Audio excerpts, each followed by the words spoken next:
To use the dressing stick, place the S-hook pointed up inside the waistband of your pants. Lower the clothing to the floor, insert your foot into the leg hole, and use the stick to help you pull your pants up the rest of the way. You then repeat for the other leg.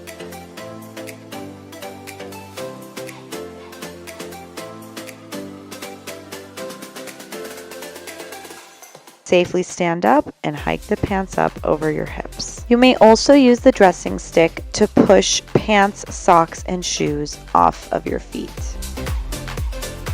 Use the C-hook end of the dressing stick to easily hook onto and pull up zippers. You can additionally use the C-hook end of the dressing stick to loosen shoelaces. Finally, you can bring or remove a jacket over your shoulders using the dressing stick.